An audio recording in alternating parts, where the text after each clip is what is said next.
Greetings tourists and welcome to another video. So I know there was a lack of uploads in this past week. To make up for it, I'm going to post a couple of videos today.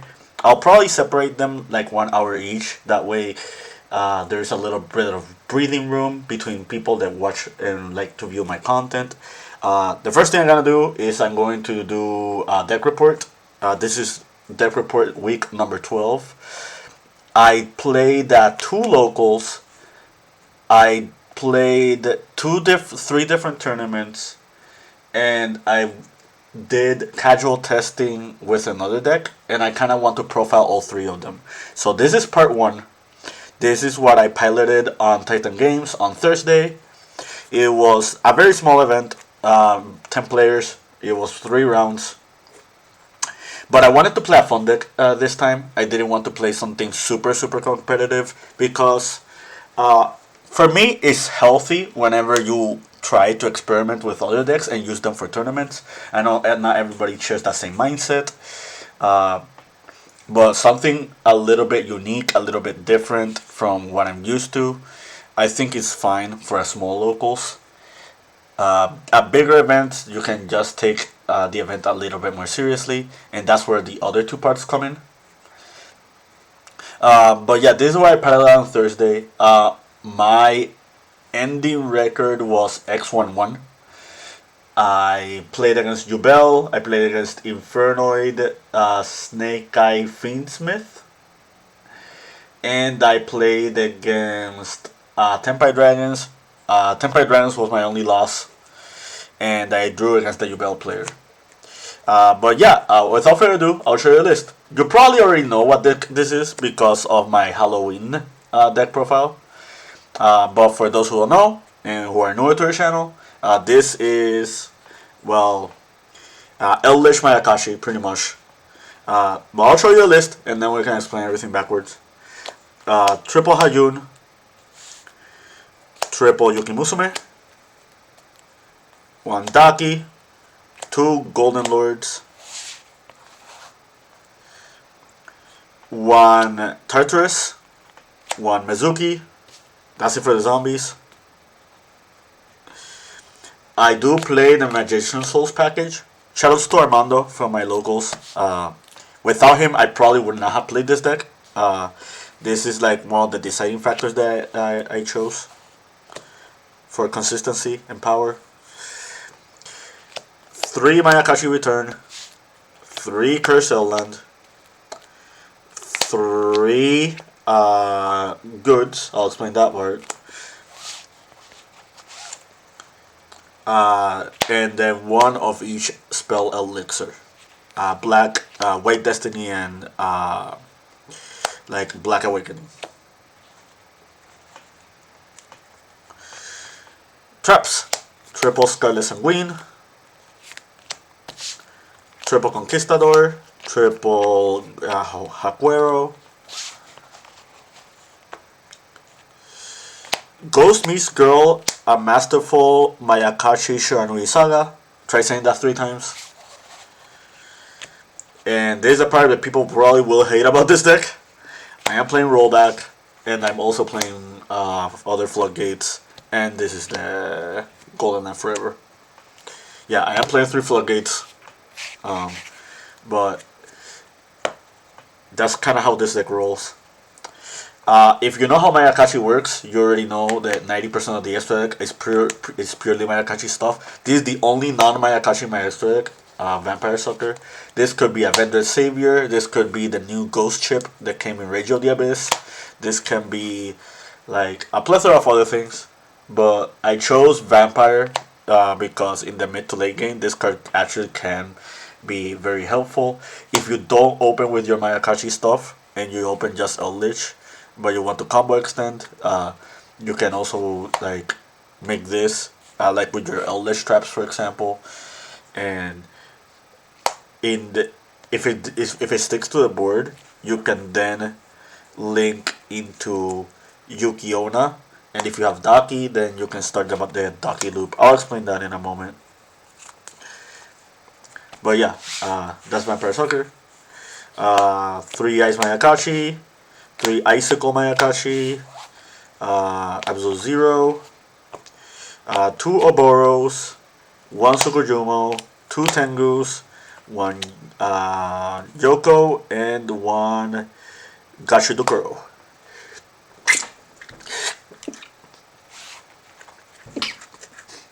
That's it for the extra. The side deck is incomplete.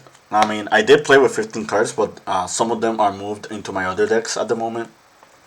But I'll show you like most of the side deck.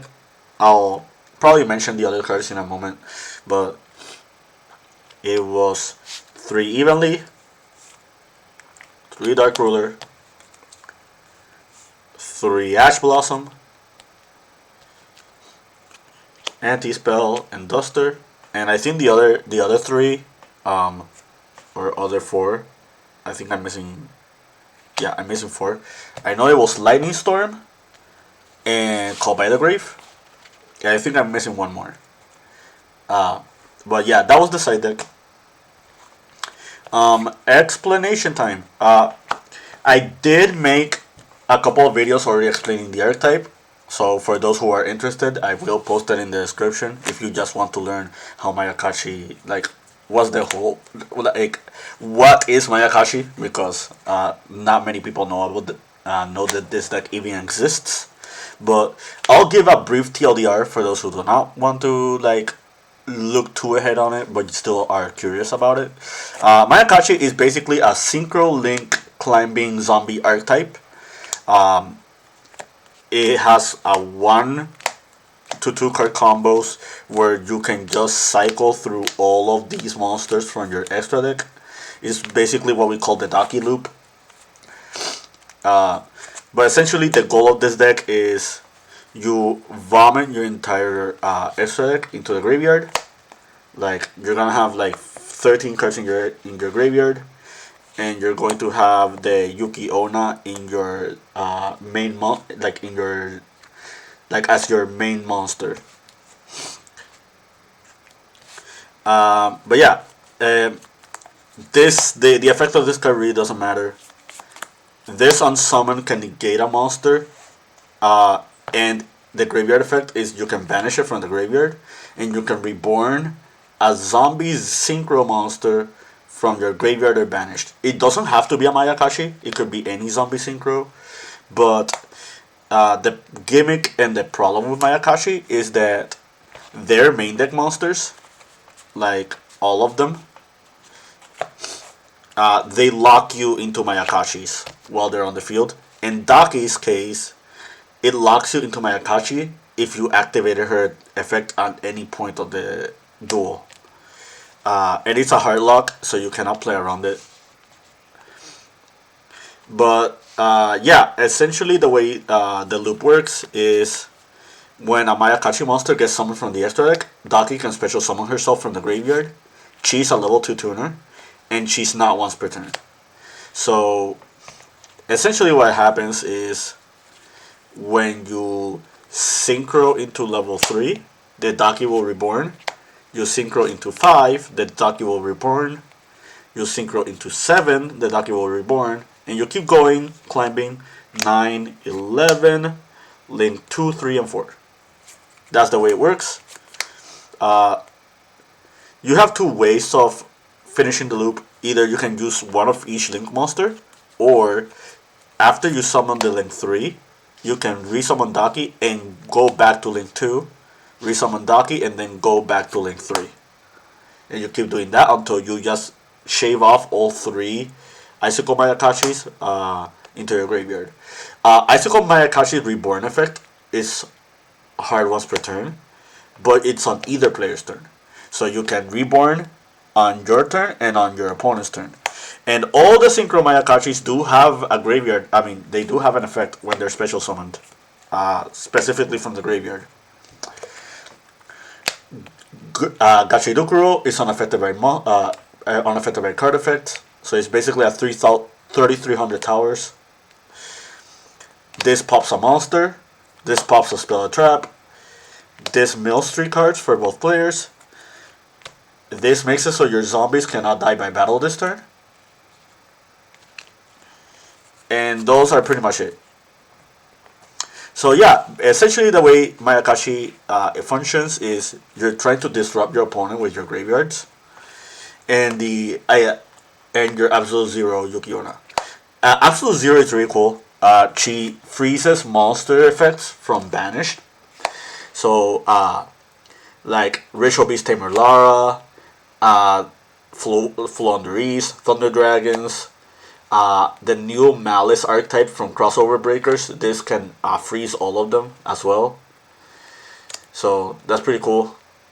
The other effect of like Zero is that if a monster is reborn or activated in the graveyard of any player, uh, in a new chain, she will target to negate a monster, and it will make its attack 0.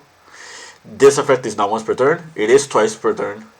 So keep that in mind. And the negate is permanent. It's not until the end phase. It's not like Imperm or Veiler or Mourner.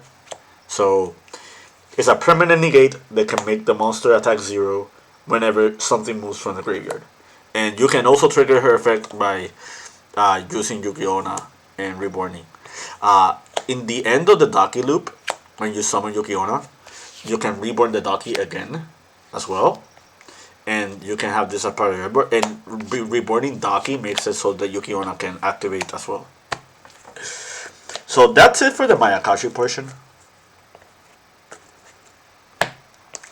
Now for the Eldlich cards, or like the explanation behind everything. You're probably familiar with this toxic combo. This was back when Beatrice was still a thing. It's basically the Mayakashi trap combo where you just lock out your opponent from a lot of summons. This does not stop summons from spell and trap, and this does not stop summons from the graveyard. So essentially, that's where the Eldlich portion comes in. If you try to Mayakashi lock your opponent, you can still summon your Eldlich spell and traps, and you can still summon with the Mayakashi monsters. So that's a little bit of really good value. I kind of just wanted to play like a hybrid of Mayakashi. There are multiple ways of building Mayakashi. It doesn't have to be Eldlich. I just found Eldlich to be like one of the better ones because the engine of Eldlich can thrive during the grand game, while the Mayakashi engine cannot. However, if you resolve the whole full Mayakashi combo, I kind of wanted more layers of disruption besides just your Mayakashis. Look at it in a similar concept to Fire King Azamina Snake Eye, where they have interruptions from your graveyard as well as your main board. I kind of wanted to do the same thing. And what's really cool about the Eldlich engine is that it bridges into the Mayakashi engine as well, because the elixirs, like all of them, if you control Golden Lord, all these cards can summon my other Mayakashis. So you can summon Mayakashi from the deck. You can also summon from deck or graveyard.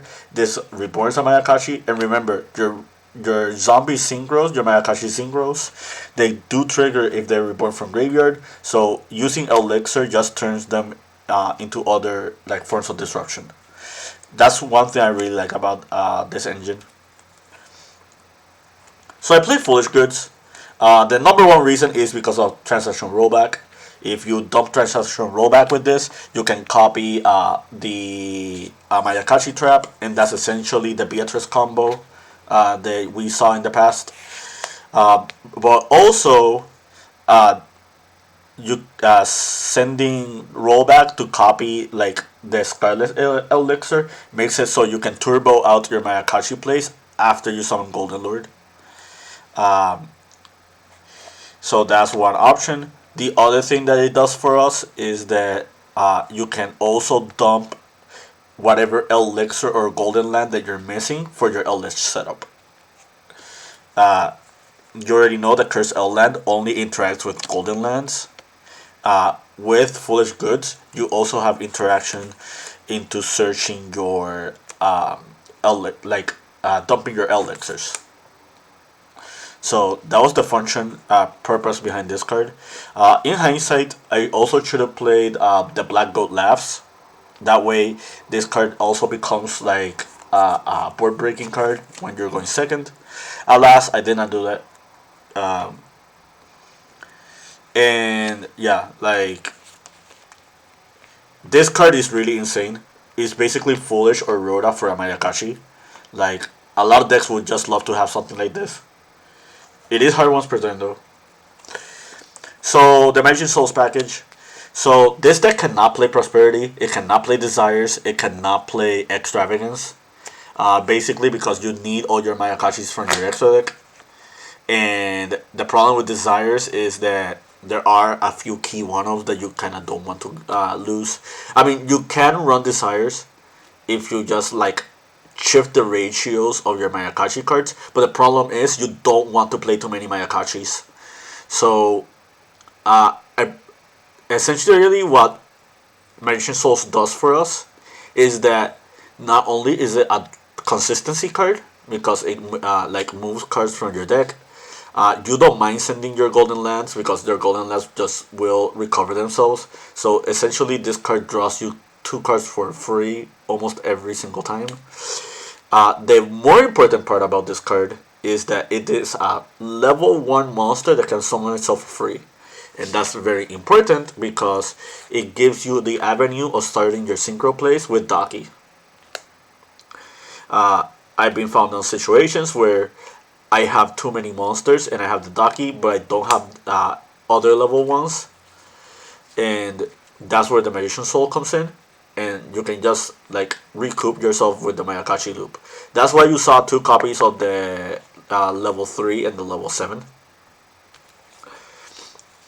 As for the other zombie monsters, I think Mizuki is like one of the better extenders in this deck. The one thing Mizuki does for us is that if our combo ever gets stopped by, for example, Ghost Bell or Dominus Impulse, this card is another push into just rotating your engine back together. The other really cool thing about Mizuki is that Mizuki has synergy with the Mayakashi trap. Like there's the Chiranui Saga, because Chiranui Saga's graveyard effect is that you can banish it to put a banished zombie monster back into your graveyard. And since Mizuki is not once per turn, this essentially is like the old combo that you used to do on Edison format, where with Burial from the Different Dimension and Mizuki. Well, I should say pre-Edison, when those cards were not all limited, but I digress. It's basically the same as that combo.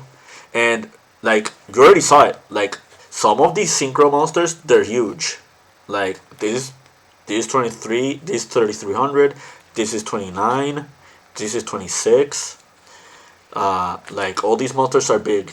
And remember, the Absolute Zero can just keep negating monsters and turning their attack to 0. So you pretty much can OTK even through established boards by just setting up this combo with Mizuki and Chiranui Saga. So Tartarus, not many know about this card. This card is came out in Rage of the Abyss. Essentially, what this card does is that if it touches the graveyard, you can send as many cards you control. Well, if you send from the deck to the graveyard specifically, you can send as many cards you control to the graveyard and then summon itself and then board wipe every card up to that amount from your opponent. And nobody can respond to this card with monster effects.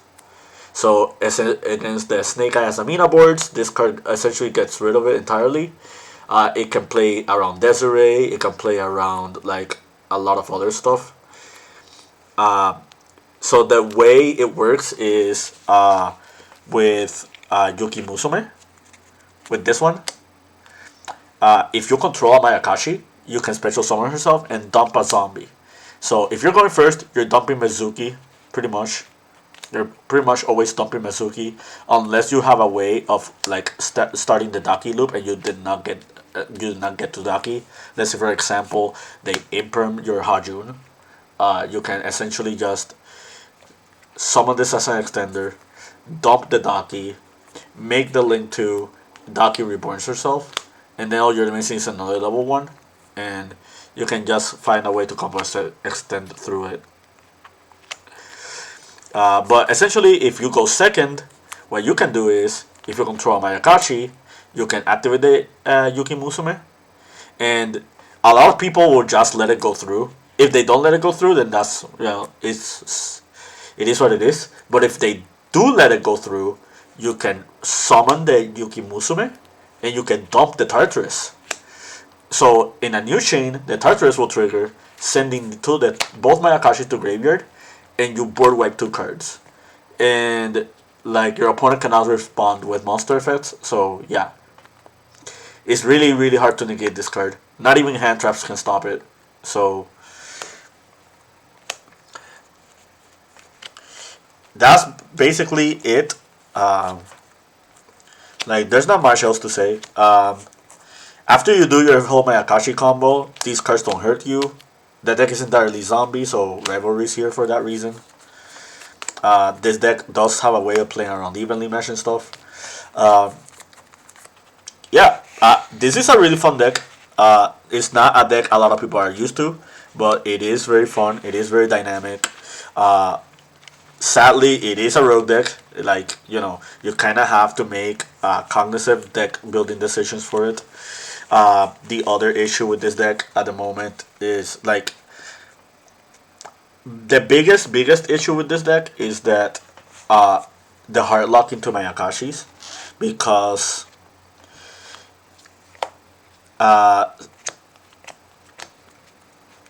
sadly Yuki Onna asks for 2 Mayakashi monsters. If this would have asked for any 2 monsters, including a Mayakashi, I think it would have been a little bit easier to, like, do the loop and, like, play with the Mayakashi's cards that way. But I digress. It is what it is. Yeah, I hope you found this informative to your liking and understanding. Part 2 and Part 3 of Deck Report coming soon. Keep practicing and keep dueling.